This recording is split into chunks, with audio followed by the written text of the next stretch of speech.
मेहनत में अज़मत है, ये ना सिर्फ एक मक़ौला है बल्कि इस छोटी सी इबारत में कुछ लोगों की ज़िंदगी के राज छुपे हैं।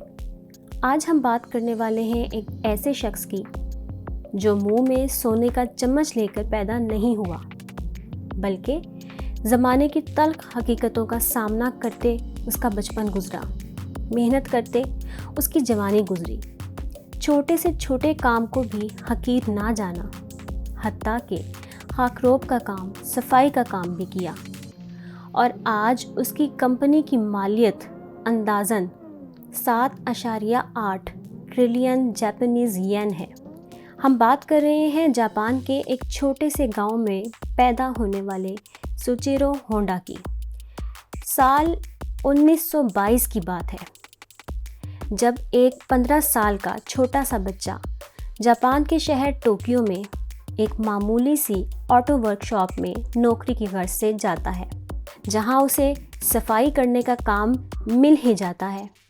साथ ही उसकी जिम्मेदारी मालिक के बच्चों की देखभाल करना भी थी, क्योंकि मालिक के मुताबिक ये बच्चा और किसी काम का नहीं था।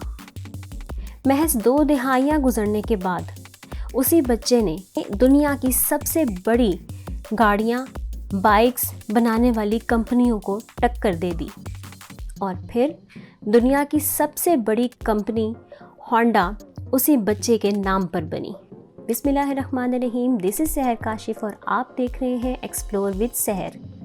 अगर आपने अभी तक हमारे चैनल को सब्सक्राइब नहीं किया तो वीडियो में आगे बढ़ने से पहले आपसे गुजारिश करूंगी कि हमारे चैनल को सब्सक्राइब करें, हमारी वीडियोस पसंद आएँ तो उनको लाइक और शेयर करें। नाज़रीन, उस बच्चे ने अपने बचपन में सफाई का काम किया, बेबी सिटिंग की, छोटी मोटी नौकरियां भी की और फिर उसकी ज़िंदगी में एक ऐसा दिन भी आया जब उसकी कंपनी मल्टी बिलियन ब्रांड बन गई। सामीन कराम, ये कहानी शुरू होती है जापान के एक इंतहाई गरीब इलाके टेनेरियो शिज़ुओका में। साल 1906 में गेही होंडा और उसकी बीवी मिका होंडा के घर एक बच्चा पैदा हुआ जिसका नाम रखा गया सुचिरो होंडा। सुचिरो का बाप एक लोहार होने के साथ साथ कस्बे के लोगों की साइकिल्स भी मुरम्मत किया करता था, जबकि उसकी माँ ऊन धुना करती थी। सुचिरो ने गुर्बत में आँख खोली और उसी गुर्बत की वजह से उसके 5 बहन भाइयों की मौत भी हो गई। 8 साल की उम्र में सुचिरो ने अपनी ज़िंदगी में पहली मर्तबा गाड़ी देखी। ये गाड़ी थी फोर्ड मॉडल टी। वो इसे देखकर ज़हनी तौर पर इंतहाई मुतासिर हुआ। वो कहता है कि जैसे ही उसने ये गाड़ी देखी वो इसके पीछे अंधाधुंध भागना शुरू हो गया। ये वो लम्हा था जब सुचेरो को इंजन मोटर्स ने पहली मर्तबा फैसिनेट करना शुरू किया। इसे स्कूल और पढ़ाई में ख़ास दिलचस्पी नहीं थी, लिहाजा वो ज़्यादा वक्त अपने बाप के साथ साइकिल रिपेयरिंग में गुजारता। 1922 में घर बार छोड़कर नौकरी ढूंढने के लिए निकला, जहां इसे बेबी सिटिंग और सफाई की नौकरी मिली। फिर वर्कशॉप वो जहां सफाई करता था वहां गाड़ियों का काम बढ़ने लगा, लिहाजा मालिक ने सुचेरो को सफाई से हटाकर मैकेनिक्स के हवाले कर दिया। यहाँ सुचेरो ने मैकेनिक्स का काम सीखा। फिर कुछ ही अरसे में वो आला पाए का मैकेनिक माना जाने लगा। उसी वर्कशॉप के मालिक ने सुचेरो की मेहनत को देखते हुए तमाम मैकेनिकल एक्सपर्टीज़ उसको ना सिर्फ सिखाए बल्कि कारोबार चलाने के गुर भी सिखाए। अब साल 1923 में सुचेरो ने उसी वर्कशॉप में रेसिंग कार्स बनाना शुरू कर दी। उस कार का नाम रखा गया द कर्टिस और उस गाड़ी ने चैंपियनशिप जीत ली। 1926 में सुचेरो को आर्मी में भर्ती किया गया, मगर कलर ब्लाइंड होने की वजह से उसे जंग में शामिल नहीं किया जा सका। 1928 में नई वर्कशॉप खोलने के बाद महज 2 साल इसमें वर्कशॉप ने काम किया और वर्कशॉप ने दुनिया में अपना नाम बनाना शुरू कर दिया। इसकी बनाई रेसिंग कार्स ने 120 किलोमीटर पर घंटा की रफ्तार से दौड़ने का आलमी रिकॉर्ड भी कायम किया, जिसे सुचेरो खुद ड्राइव कर रहा था।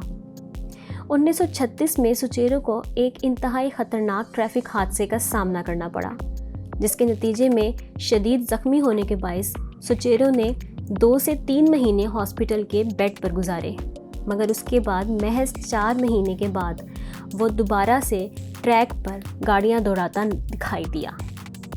इसी वजह से उसकी अपनी बीवी और वालिद के साथ शदीद झड़प भी हुई, जिसकी वजह से सुचेरो ने स्पोर्ट कार चलाना हमेशा के लिए छोड़ दिया। अब वो इस काम से आगे बढ़ना चाहता था। अब होंडा ने अपनी नई कंपनी बनाने की सोची, जिसका नाम उसने रखा टोकाई सेकी हैवी इंडस्ट्री।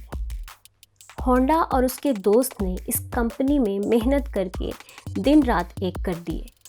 कई बार फेलियर्स का सामना भी करना पड़ा और उसने फिर मेटलर्जी के स्टूडेंट के तौर पर दाखिला ले लिया ताकि वो इस काम को मज़ीद बारीकी से सीख सके। 1939 में बिलाखिर होंडा को कामयाबी मिल गई और एक कामयाब पिस्टन बनाने में कामयाब हो गया। इसी ज़माने में टोयोटा कंपनी ने होंडा को अप्रोच किया और उसकी डिमांड पर होंडा ने इस कंपनी को 50 पिस्टन रिंग बनाकर दिए, जिसमें से सिर्फ 3 एक्सेप्ट हुए। लेकिन उसने फिर भी हार ना मानी और मेहनत करता रहा, मज़ीद सीखता चला गया। अब उसके बनाए हुए पिस्टन के ऑर्डर्स पूरे जापान से आने लगे। अचानक 1941 में जापान में पैसिफिक वॉर शुरू हो गई, जिससे उसकी कंपनी को बहुत नुकसान हुआ। 1944 में जापान जंग हारने ही वाला था। होंडा की कंपनी पर बारूद का गोला आ लगा और वो खाक का ढेर बन गई। इसके बाद नानकाई अर्थक्वेक और फिर कंपनी का जो कुछ बचा था वो इस अर्थक्वेक की नज़र हो गया। 1945 में जापान में जंग ख़त्म हो गई, मगर तब तक होंडा की कंपनी मुकम्मल तौर पर बर्बाद हो चुकी थी। लिहाजा होंडा ने अपनी कंपनी का तमाम बचा कुचा सामान टोयोटा कंपनी को फ़रोख्त कर दिया, जिसके नतीजे में होंडा को मिले 4,50,000 जापानी येन। अब होंडा के हाथ आर्मी का इस्तेमाल शुदा इंजन लगा। 1946 में होंडा ने इस इंजन के ज़रिए मोटर बाइक्स का डिज़ाइन बनाने का मंसूबा शुरू किया और यूँ वो साइकिल नुमा बाइक बनाने लगा। 1947 में होंडा ने टाइप ए इंजन बना लिया। ये वो वक्त था जब पहली मर्तबा किसी ऑटोमोबाइल पर होंडा का मोनोग्राम छपा। 1948 में होंडा मोटर कंपनी की बुनियाद रखी गई। अब सुचेरो को अपनी प्रोडक्शन बढ़ाने की फ़िक्र थी। अपने साथ और भी कंपनियों को मिलाने के बाद होंडा ने तैयार की वो बाइक जिसका इंजन था मॉडल पी, जिसे ज़्यादा नहीं ख़रीदा गया। 3 साल में होंडा ने कम वज़न और ज़्यादा कारामद मोटर बाइक तैयार कर लिया, जिसे नाम दिया गया द सुपर कब। ये मोटर इतनी कामयाब हुई कि जापान के शाही ख़ानदान ने भी इसे इस्तेमाल शुरू कर दिया। अब होंडा की बाइक बैरून मुल्क भी जाने लगी और फिर उसके स्पोर्ट बाइक भी बनने शुरू हो गए। 1960 में होंडा दुनिया की सबसे बड़ी मोटर बाइक्स बनाने वाली कंपनी बन गई। लेकिन कहानी यहाँ ख़त्म नहीं हुई। अब होंडा को मज़ीद तरक्की करके और आगे बढ़ना था। उसे एक बेहतरीन किस्म की कार बनानी थी। 1963 में होंडा कंपनी की पहली गाड़ी मार्केट में आई, जो कि T360 मिनी ट्रक थी।